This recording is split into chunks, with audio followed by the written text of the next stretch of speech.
Friends, welcome to Chitra's trendy kitchen. இன்னைக்கு நம்ம என்ன பார்க்க போறோம்னா, ஒரு சூப்பரான பிரேக்ஃபாஸ்ட் ரெசிபி எப்படி பண்ணுறது தான் பார்க்க போகிறோம். அதுக்கு முன்னாடி நம்ம சேனலை சப்ஸ்கிரைப் பண்ணாதவங்க மறக்காம சப்ஸ்கிரைப் பண்ணிக்கோங்க. அப்படியே பக்கத்தில் உள்ள பெல் ஐக்கானையும் கிளிக் பண்ணிக்கோங்க. அப்போ தான் நான் போடுற எல்லா வீடியோஸும் உங்களுக்கு நோட்டிஃபிகேஷனாக வரும். ஓகே, வாங்க இப்போ வீடியோக்குள்ளே போகலாம். வெஜ் சாண்ட்விச் பண்ணுறதுக்கு பார்த்தீங்கன்னா, நான் இன்னைக்கு ஒரு 2 கேரட்டை வந்து சீவி எடுத்து வச்சுருக்கேன். ஒரு பச்சை மிளகா, ஒரு ஆனியன், 2 பொட்டேட்டோ வந்து பாயில் பண்ணி எடுத்து வச்சுருக்கேன். ப்ரெட்டு வந்து ஒரு 4 ஸ்லைஸ் ப்ரெட் எடுத்து வச்சுருக்கேன்.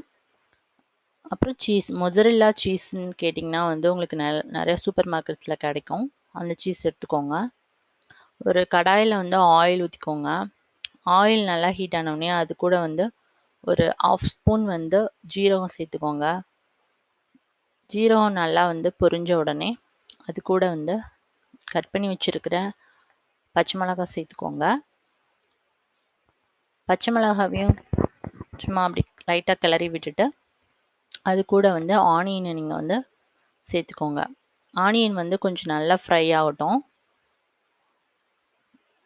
ஆனியனை சேர்த்ததுக்கு அடுத்து நல்லா அதை வந்து கிளறி விடுங்க. ஆனியன் வந்து அந்த கண்ணாடி பதம் சொல்லுவாங்கள்ல, நல்லா ஃப்ரை ஆனவுடனே வரும்ல. இப்போ பாருங்கள், ஃப்ரை ஆகிடுச்சு. இந்த பதம் வந்தவுடனே கொஞ்சமாக உப்பு சேர்த்துக்கோங்க. உப்பு சேர்த்திங்கன்னா ஆனியன் வந்து சீக்கிரமாக ஃப்ரை ஆகும். ஆனியன் ஃப்ரை ஆனதுக்கு அடுத்து நம்ம வந்து சீவி வச்சுருக்கிற கேரட்டை வந்து இதுக்குள்ளே சேர்த்துக்கலாம். ஆனியன் ஃப்ரை ஆகிடுச்சு. கேரட்டை நான் சேர்த்துக்கிறேன். நீங்கள் இந்த வெஜிடபிள் தான் சேர்க்கணுன்னு அவசியம் கிடையாது. நீங்கள் பீன்ஸு, கேபேஜ் அந்த மாதிரி கூட நீங்கள் சேர்த்துக்கலாம்.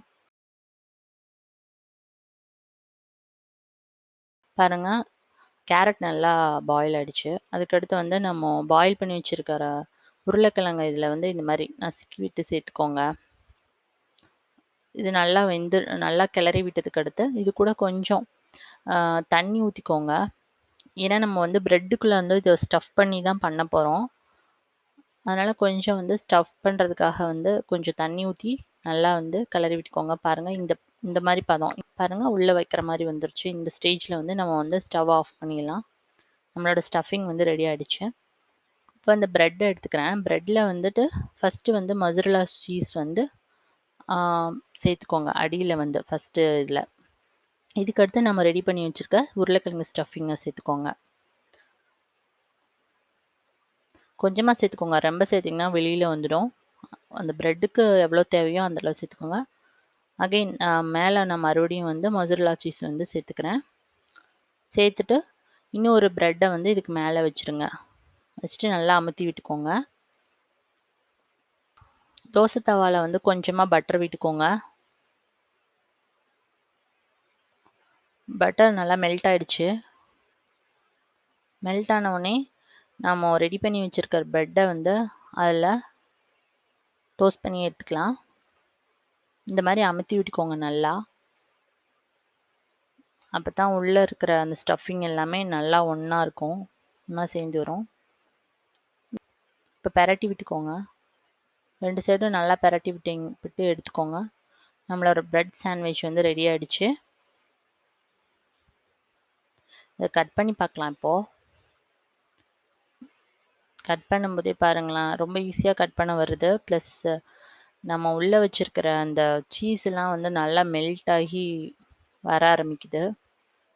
உண்மையிலே ஃப்ரெண்ட்ஸ், கண்டிப்பாக இதை வந்து நீங்கள் ட்ரை பண்ணி பாருங்கள் உங்கள் வீட்டில். அவ்வளோ டேஸ்டியாக இருக்கும் பிரேக்ஃபாஸ்ட்டுக்கு. மறக்காமல் நீங்கள் கண்டிப்பாக ட்ரை பண்ணி பார்த்துட்டு எப்படி வந்ததுன்னு சொல்லுங்கள் உங்கள் வீட்டில்.